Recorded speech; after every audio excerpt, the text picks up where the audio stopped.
So my name is Jannes. I am from a smaller town north of Hanover. I studied at WHU, class of 2014. Had a couple of cool experiences afterwards and ended up becoming an entrepreneur, mostly with my company Zenhomes. We started in 2016, raised a bunch of capital, are now 40-something people.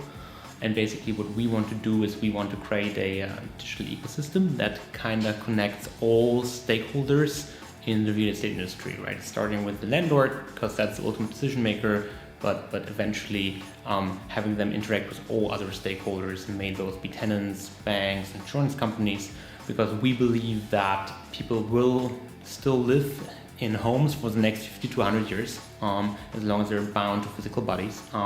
And so actually changing how people interact with their homes, which basically hasn't changed for the last 150 years, and basically building this operating system beneath everything that comes with like home ownership, being at home, is something that we can identify a lot with. So that's basically what we do and have been doing for the last 2-3 years.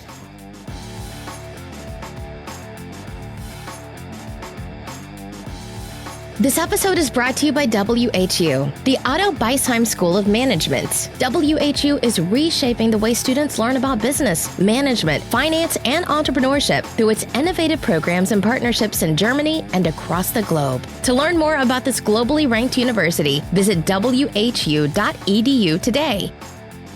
Hey folks, Gerrit here. In this episode, we introduce Jannes Fischer, WHU alum and founder-CEO of Zenhomes, a comprehensive software platform for private landlords and property managers.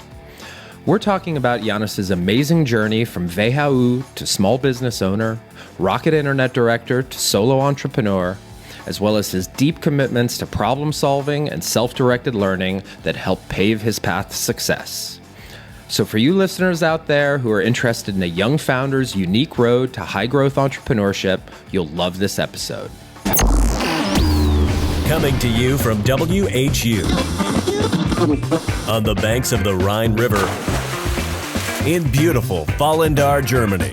This is the best and most awesome founder podcast. A show about entrepreneurs, innovators, advisors, and educators, and the stories that make them who they are today. Well, Jannes Fischer, thank you so much for inviting me to your lovely offices here in Berlin. I'm really looking forward to having this conversation. I believe we met briefly about a year ago, and meeting you and a bunch of the other inspiring WHU alumni founders is you guys were really the catalyst that made me decide to come to this university. So I'm really looking forward to having this conversation. I'd like to start kind of the same way I start with all of the founders that I have as guests on this podcast. And I'd really like to hear, because I think everyone comes from a different path, but a little bit about your entrepreneurial journey and how you got from, being a young person in a small town in Germany to being a successful entrepreneur here in Berlin. Mm-hmm. Okay, cool. So I come from a small village north of Hanover, 20,000 people living there. Well, not that small, not as small as Vallendar at least. So I decided on pretty early to go to WHU. I think it was like 16 or something, or at least decided to study business, and looked in the ranking and kind of saw WHU on top. So I figured out that that's kind of a cool place to go. And actually, I think like my personal entrepreneurial journey is pretty closely linked to my experience as a student, right? So I got started, it's kind of a bit overwhelmed at the beginning, with like all the initiatives you can do and all the things, and like kind of want to figure it out, like first what to do, and then like the first half year went by, and so I kind of ultimately decided that I liked to do the Confluences stuff, the student consultancy, right? But like being in second semester, we were much too young for most cool stuff there, right? So I had a friend who happened to grow up in Vallendar, and so he knew the local market. So like I think it was 1-2 months into the first semester where we were studying for some course, and as it is, you like start procrastinating, and like I was like, okay, I have to go buy light bulbs somewhere, right? And he's like, why would you like now go try buy a light bulb somewhere? Like you can just go down the street. And I'm like, wait, they sell that here in Fallander? And I'm like, he's like, yeah, sure they do. And like, so we kind of got talking, and like out of this, the idea emerged that we should do like a voucher booklet for students, because people don't know actually what they can buy in Fallander, whatnot. Right? So we went around, sold this to a couple of stores, like sold the design to them, and being part of this booklet that then handed out to the Queechies the next summer, right? So this got us to know like all those little stores in Fallander, and then because we were too young to do really like consultancy for Confluentes, we basically said like, hey, we can consult like those little companies here, like build websites for them and Facebook pages and kind of stuff like that. And someday we come across this like dry cleaning company that basically was not doing very well. So we took a bit of the money that we had made around town and basically bought this dry cleaning company. And kind of like did a bit of a pivot there and like built it up and sold it at the end of the studies.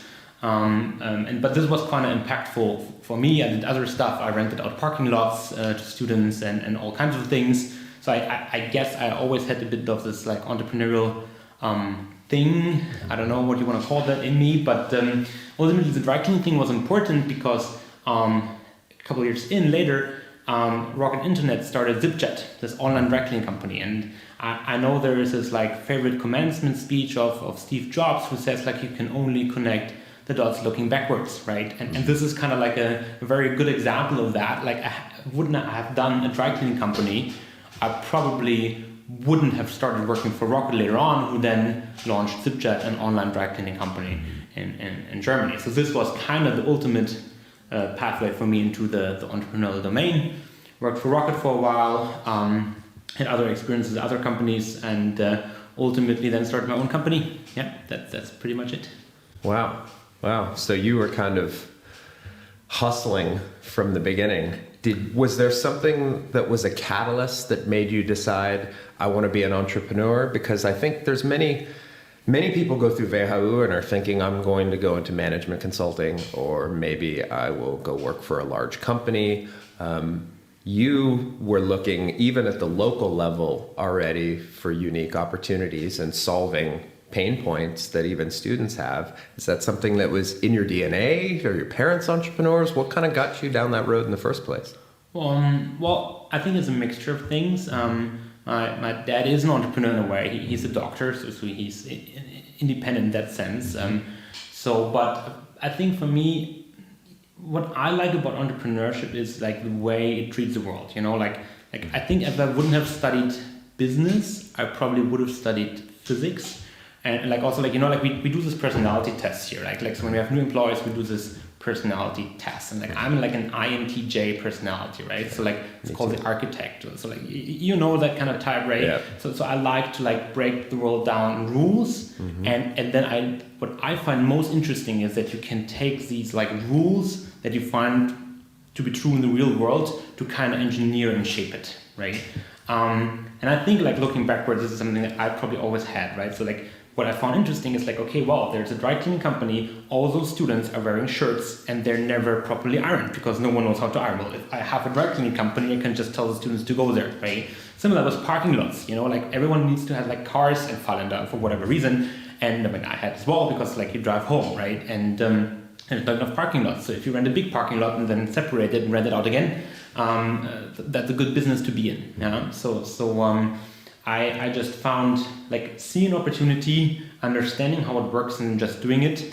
And not so much for like the business purpose itself, like renting out parking lots or dry cleaning company is probably not the most profitable, best business. But what I found compelling is that you kind of like see an opportunity, you understand the underlying metrics and then do that, right? And like if this, for instance, when you look at our company nowadays and at Zenhomes with our platform Vermietet.de, what I found most interesting, or I still find most interesting, is like how complex the underlying parts are, how they interact with each other, and how we can shape something very, like create something big by shaping a lot of small things together, right? I think it's more that entrepreneur, like to answer your question properly, I think it's more my personality, and entrepreneurship gives me the best possibility to do what I love, and that's like finding out rules and then like building something that uses these rules to shape something. Right. I say that a lot too because I can't paint. I'm a pretty crappy musician, but it's the same thing. It's taking a language and a set of rules and using that as an outlet of creativity and problem solving. And some people do it with the creative arts, and some people do it with scalable ventures. Exactly. Yeah. What I find interesting is you and I have a similar path. When I was younger too, I was always kind of had some hustle going on, as I like to call it. I don't know if I could always call them businesses, but there were always ways to solve some small problems and generate a little money along the way and learn, most importantly. But I found my biggest leap was going from small businesses to a scalable and, in my case, venture-backed enterprise, particularly in the technology space. Can you share a little bit about that leap for you? Because you went from some small businesses that you were doing locally, and then you took a pretty significant jump. And absolutely. I mean, I think I got very, very lucky that then when I was at Rocket Internet, that the Summer Brothers themselves were managing Food Panda, and I got into a position at a very young age to be leading, like in total, a couple hundred people probably there in Hong Kong, and like understanding that, for instance, like scale and scalable processes are much more important at that stage. And I think what helped me a lot, that even with the dry cleaning company or the things I did, I always were working with people that are older, right?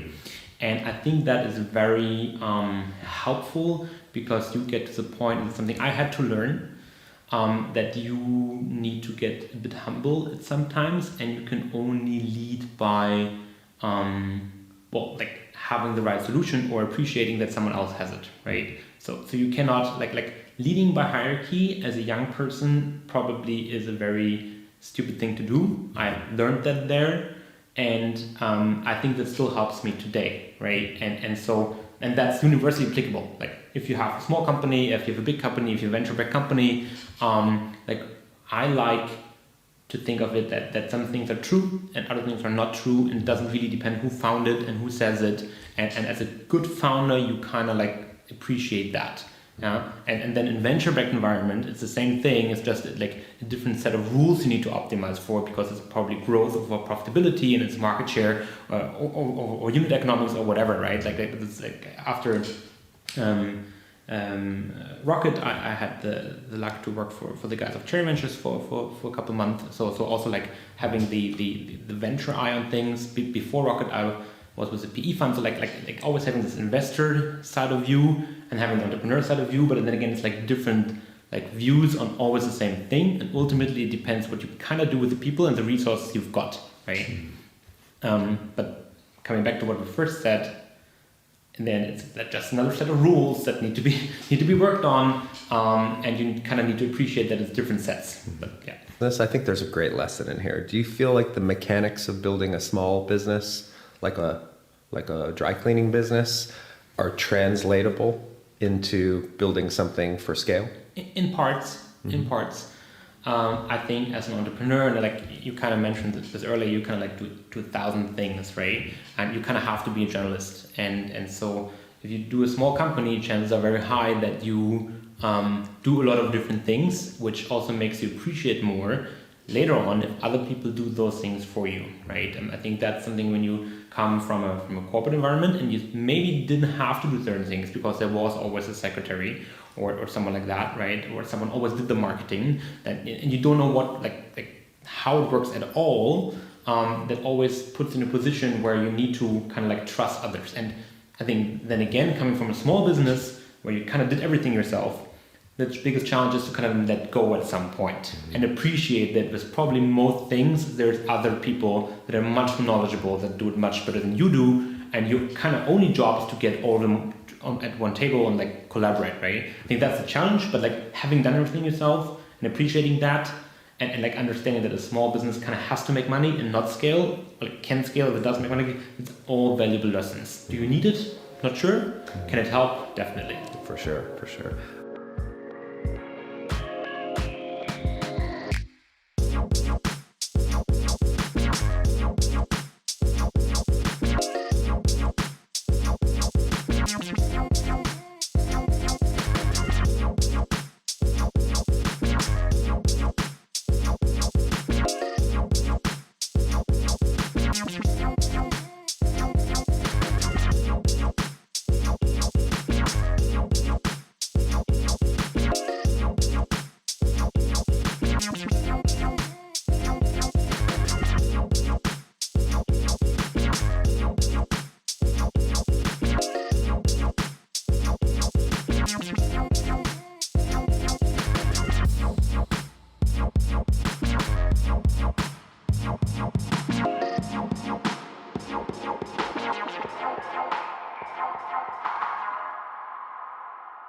I want to touch on something that I heard you say in part of your storytelling, where you were kind of one of the young people in the group. I just had a great conversation with Jag Singh at Techstars. Techstars being one of the first accelerators in the world, being their strongest focus is being mentorship driven. Did you have people along the way, mentors, advisors that really kind of helped you through that journey? Being a young person, or, were you, some people just dive in and say, fuck it, I'm going to figure it out as I go. Other people lean on the people around them. They can both be successful strategies, but they work differently. You being so young, I'm curious to hear how you kind of learned some of your skills that brought you where you are. I think it's, in my case, a lot of trial and error and a lot of reading. Like, I think people heavily underestimate the power of books. Like, I think Bill Gates, Ray Dalio, all these guys would be great mentors, but of course, a normal person, you don't have access to them. Right? But they do write books and they willingly share that knowledge. And of course, talking to a person, a real mentor, is better in a way that they can cater everything towards your situation, right? But then again, especially in an entrepreneurial environment, situations vary so much, and just because something, especially with those fast-moving technologies that we work with, just because something was true 3-4 years ago, it's not necessarily true now, right? But by reading books, you kind of have this knowledge condensed to a certain point of time, and then you can apply what really is relevant in your case, and leave the rest alone, right? And so for instance, Principles. Book of Ray Dalio, everyone that starts at our company gets it as a present, so one of the things that you have to find what's true for yourself and understand the truth in the world. I think that's something that I very much believe in. Mentors can help with that, books can help with that, and then learning from failures is I think the best recipe you got. Ain't that the truth? Yeah, those are the lessons that you never forget, right? For sure. One of my, I think, biggest failures was learning some of the pain points of raising capital. Because when I was raising my first money for my first venture-backed business, I had only bootstrap businesses my entire life. What I learned over time was if you make some mistakes in that realm, they can be pain points that you feel for very, very long periods of time. You had a little bit of a segue into that you had some VC experience and whatnot. So when you started moving into a venture-backed business, did you feel that those skill sets adequately prepared you? Or maybe you could share a little bit of your journey going from small businesses to capitalization. I think that, there's so much I think about that. I'm sure. I do think that it's very important for a founder to appreciate that investors work and think differently, and that there's a couple things that come with that, right? As an investor, I have to look at a lot of things, right? And so that means as a founder, I kind of have to appreciate the fact that the investor will probably not really understand what you're doing in a certain amount of time, right? And that they, in order to get the kind of best deals, they have to look at a lot of stuff and they kind of bet on the right ones. That means they can be wrong with their bets, for sure. And that also means it's your job to kind of explain in a very comprehensible way, why what you're doing is really the right thing. But this one is something I learned the hard way, because I kind of knew that investors were looking at certain stuff, but that you also need to explain it in a way that they can understand it in a short amount of time. And especially what we do right now is quite complex. It's not complicated, but complex. Lots of moving parts, different stakeholders, just explaining to someone what's the difference between a property manager, facility manager, asset manager, which you kind of need to understand to understand what we do here. That's something that I learned the hard way, basically. And I think it needs to be appreciated that it's your job as a founder, when you pitch to investors, to kind of tell them how your industry works and why what you're doing now is changing the industry, and that they just need to cross-check that afterwards. But I think what is a mistake if you think that they know or should know everything about the market. This is, for instance, a mistake I do, and I constantly do this also when talking to partners, when talking to employees here, that I constantly forget that people have different sets of knowledge. And it's usually good to take a step back and repeat something instead of just assuming everyone knows. Right. That's just one of the things. Probably a couple other, but that comes to my mind, like the first thing. Yeah, that's not everyone speaks the same language, and I think in the same breath, not everyone's objectives are aligned. Absolutely not. And I think making sure you're finding investors and deals that are very well aligned. Sometimes you might find that they're misaligned. I was just having a conversation about liquidation preferences and how if you mess that thing up, you could find as your business grows or if it stalls a little bit, you are no longer in a position of control. And this is why I believe it's great for a founder to have at least a couple of business angels that are seasoned entrepreneurs, because even if you read up on liquid prefs in a book, to have the guts to kind of stand up and say like, no, I'm not going to take a double, triple liquid pref of some sort, you might not appreciate how much it hurts in the long run, right? And for this to also have like a business angel on your side for the first whatever, like seed, A round, it's like you just don't want to go there, right? That's I think helpful to kind of have like this human support. That's why I would encourage, if it's for the first time, to really take not too many, but a couple business angels that have been there, that can just like clap on the shoulder and be like, good job, fundraising now, don't take that. It's not good. Yeah. Right. I'd like to hear a little bit about Vermietet.de and Zenhomes, I guess the parent company or the overarching brand, and how you went from the small businesses. You did Rocket and Food Panda in Asia for a while, and then you came into the property space. Can you tell us a little bit about the business and how you got into this seemingly different domain than you were in before? Well, so I basically, the first week that I started WHU, I started noting down business ideas, like venture ideas, like we were like up with friends, some really, I still have the list today, and there are like some really weird ideas on there, but some good ones. And like over the time, I also saw some of them being turned into successful ventures. Yeah, and it's quite interesting, like because I started in the first semester, and when I like really got into entrepreneurship myself, like for venture-based business, was a couple of years later, to kind of have this like validation that some of those ideas had been done by others and they were successful. So at some point when I decided to start my own company, I did it in a very much WHU way. Yeah, so I created this huge list of 300 ideas that I had, and I started benchmarking and rating them. Market size, scalability, like does it fit my skill set, how much is the competition, how much funding is needed. So I had a scoring system, and I narrowed it down to 10, 15 ideas in a very analytical way. And it was a good exercise, and it was basically what I had learned on the investor side, of course, right? Ultimately, I ended up doing something that wasn't on the list, which is Zenhomes, and that's primarily because I had then this idea of building something in the property space because I needed it myself, right? So I have a very close relationship with my grandparents, and they have a couple of apartments in Hanover, right?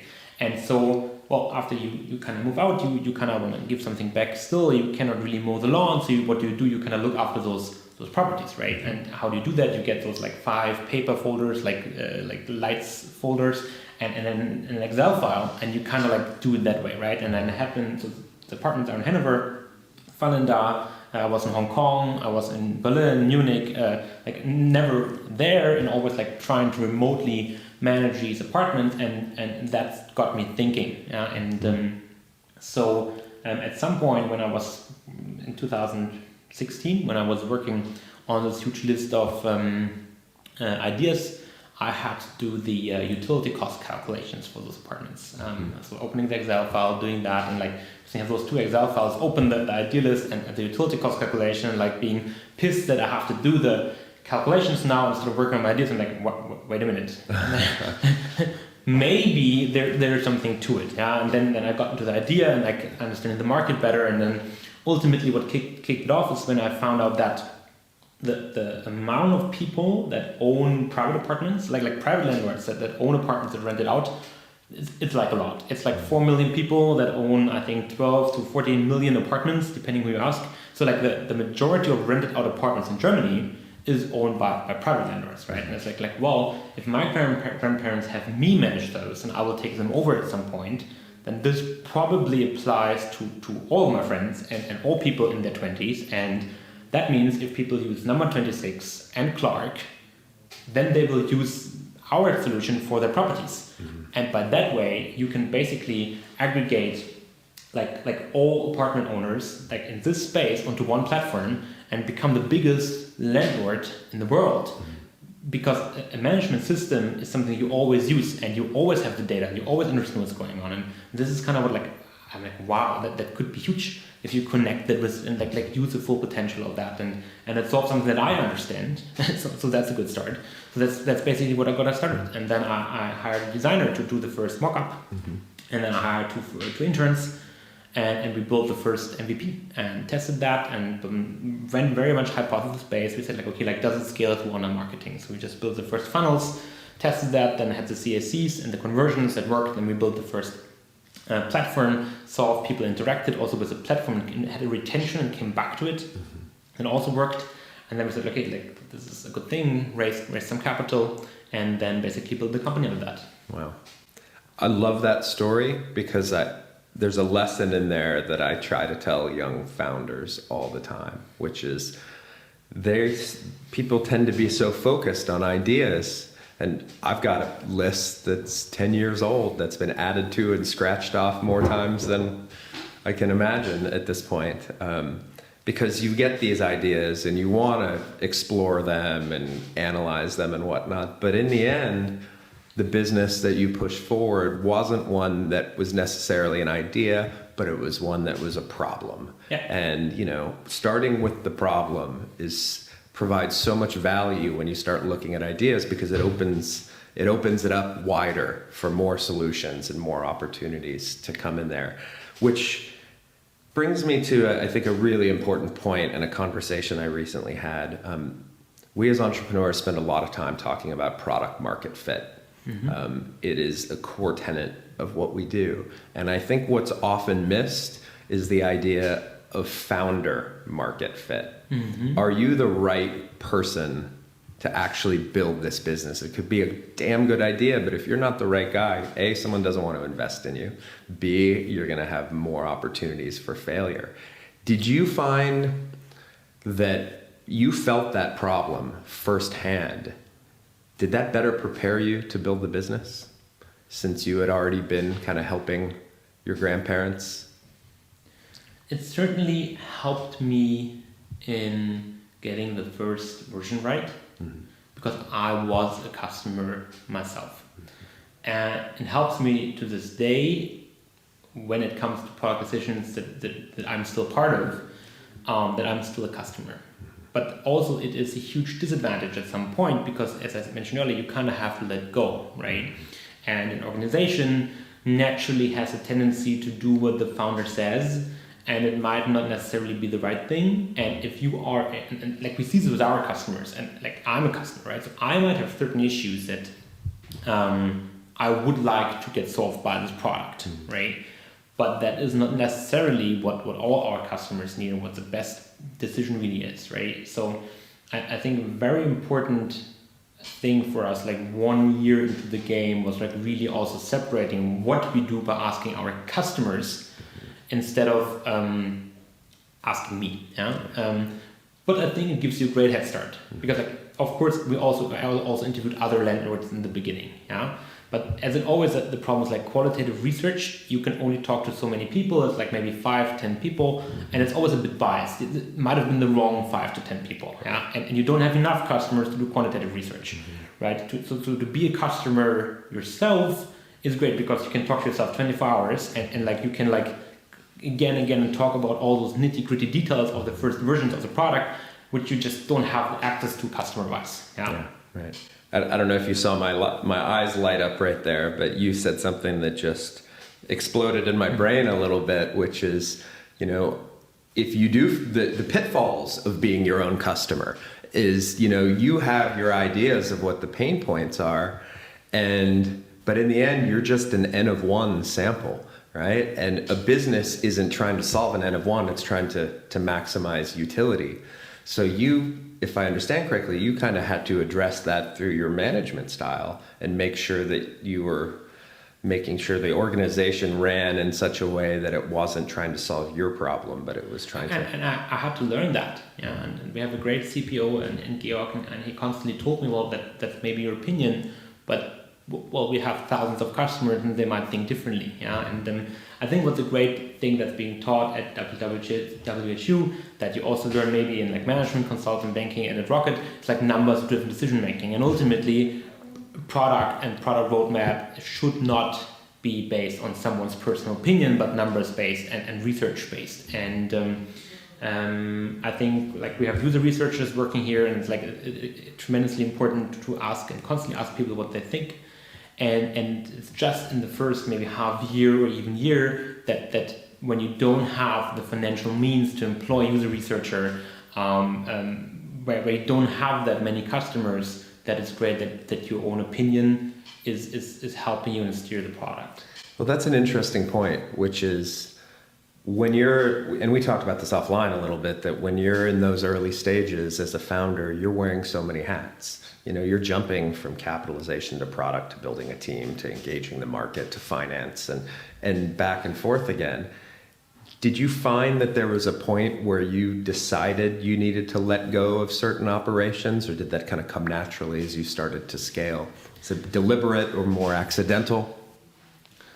Well, so first of all, when I started the company, like in the beginning, I said I wanted to be the only business guy doing it, right? Because like I think that there is a lot of great companies that have a lot of like business people in there, but they are not really mutually exclusive in their type of talent. So something that I'm testing here, so to speak, is that Dimitri, who's doing tech, and Dominic, who's doing marketing, and Gerrit, who's doing product, and I'm who's doing the business part so far, like we have very different types of personalities, very different types of backgrounds, very different types of people, right? And like maybe this is something that comes with like me at some point realizing that you should get people that are significantly better at stuff than you are, that I wanted to build this kind of circle of people that in their domain know better than I do, right? And like I'm still not done there yet. Like we're looking for a CEO, we're looking for a VP people culture, because like I'm still wearing too many hats, and I think it shouldn't be that way. I think it should be that for each core topic of the company, there should be someone that is trying to achieve mastery in that specific topic, and then you put all those different opinions on the table and basically discuss until you have a common agreement on what the best way to go is. Yeah. And I think for that it's really important to separate between like being the CEO or being the founder and being neutral in your decision making and wearing a hat. And it's a transitional process, and I believe that as soon as you get it done, the better it is. You can do that with like great co-founders. However, then they need to be like talent-wise, personality-wise, like very much different from you, which the chance that your friends then is limited. Yeah. So I think that's a tricky thing. And I don't know. I think if you have great friends that you want to start a company with at that point of time, and you share the same idea and share the same vision, just go for it. It's great. If you're not in that situation, like I personally believe having a created group of people with very different skill sets is the best way to build a company. Then again, I don't know, we're trying it out. Yeah, it's an interesting point. I have founded companies with friends where we kind of nurtured ideas together, but we had very similar skill sets. And in the end, that can create tensions, where someone has to take a certain role. Someone maybe ends up taking a back seat, and the one that takes a back seat slowly can roll towards irrelevance in that case when you have those. How was it for you as a founder or a founding team? Did you, if I understood correctly, you kind of had this idea and you started just putting pieces together. You didn't have a technical skill set on your team at first? Were you a sole entrepreneur? And I started to come alone, yes. Yeah. Is that something you would recommend, or I mean, obviously it's worked all right for you, but I think it depends. It depends very much on the circumstances. It depends on, of course, like different personalities work differently. And for me, like building this company, it's a journey on its own. Like I'm discovering how I best work with people. And I think this is like something you don't know when you start out. You don't know like how you best work with people. Like at least if you start very young. But next to the personal fit is I think important, like the situation. Like if you have a great idea, you shouldn't wait for co-founders. If you have great co-founders, well then you should just look for a great idea. I think it's just like most important thing is just get started, right? And like co-founder optimization, so to speak, shouldn't stop you from getting started. I think that's just the most important thing. Right, absolutely.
I'm interested in one piece, which is, here you are building small businesses. You're in Fallander. You go to Asia for a while. You've connected with Rocket. Now you're in Berlin. Can you tell me a little bit, like, was that a deliberate choice? Are there particular resources that brought you here, or? For one reason, it was a personal choice, but next to that, it also made sense business-wise. It was a very deliberate choice for me to come back from Hong Kong because I said, well, next to like family, friends, etc., being here, like my network is here, and I think we spoke about this offline as well. Like WHU has a great founders network, and I mean, like if you get started, like getting access to those people that have been doing this, that have maybe the capital that you need in the beginning, that then can connect it to the funds that you need later. I think that's a tremendous opportunity that comes with like for the WHU network, for instance, and you can only leverage that if you're in Germany, and then you can. I personally still believe leverage it best when you're in Berlin. The one thing. The other thing is that, like, at least for us, building a technology company means like the majority of our personnel is in tech and product, and as we're getting, and we also spoke about this offline, like towards the end of the cycle, and like everyone is doing something in technology right now, and like developers are in high demand. Like 80 to 90% of our staff is international, like from Armenia, Nigeria, Ukraine, you name it, right? And like of course Berlin I still believe the best point to get started. I was just on the phone with a candidate earlier, and he's German, but his wife is Argentinian, and he says he's now in Hamburg and he wants to move back to Berlin. Because like being international and like here in Berlin is just easier because you have the better infrastructure for it, and everyone speaks English, and you have the kindergartens and you name it, right? So I think to attract international talent, if you need that for your type of business, which is likely if you build a technology company, Berlin is a good place to be, also to get started. I still believe that. Yeah. So talking about internationalization, maybe you can tell us a little bit about, what's the future of Vermietet and Zenhomes? Are you kind of where you guys are now, and what's on the roadmap in the future? We have become market leaders with Vermietet.de. So in the domain of like private landlords, we have, I think, 90,000 users now, almost 240,000 units being managed with that. With the platform, we grow quite steeply. So in that domain, we are pretty well positioned for now, right? But if you take one step back and look at the bigger picture, we just got started, right? Because ultimately, you have so many stakeholders that move in this market. And if you think about it, like what is happening is that you, for instance, have a real estate agent who's trying to rent out your apartment, right? And what do they need? They need a certain data set, right? They need to know how many floors does it have, when was it built, etc., right? But the same data set, for instance, the bank needs to tell you how much financing you get, and the same data the insurance company needs to actually sell insurance to you, right? So what we want to ultimately build is basically this product, and that's not Vermietet.de. Vermietet.de is just the access to this specific target group, which is a do-it-yourself landlord, like let's say 5 to like 30 units, and they manage everything themselves, right? It was the best way to get started because it's like a complete blue ocean market, and as I mentioned earlier, the biggest market, yeah? But and we did very well on that, but it's just a start, because ultimately you want to get every property owner into one ecosystem where you as a company ensure that the underlying data is always correct and up to date. And I think this like always up to date data set is basically the innovation in our business, right? Like if you think, I always take this analogy of the smartphone towards the traditional phone, right? Like what is it? Even the traditional mobile phone, right? Like it was crappy in the beginning in terms of like reception and usability, but you had the ability to put apps in there, right? That was a one trait that actually differentiated the phone from the smartphone from the mobile phone. For us, if you think about our technology right now, like yes, you can check rents being paid, you can do utility cost calculations, you can like work with your handyman, you can do you rent out the apartment. We still have a long way to go to make all of that perfect, right? But our technology, our product has one unique trait that nothing else has, and that is that's always there, right? Like I manage my apartment every given time. Like I know at every given time who lives in there, how much rent they pay, how much it's financed, etc., right? And so now we're at the step of like building the rest of the ecosystem around it, right? Giving tenants access to the inventory we've built up there, so that you can rent the apartment, you can pay the rent through the platform. Connecting those owners that use the system to maybe sell the apartment to each other, right? Because like I've been actually maintaining the data set for a couple of years, and we can verify that everything is correct because you have a bank account behind, right? So we know exactly, has this tenant paid the rent on time?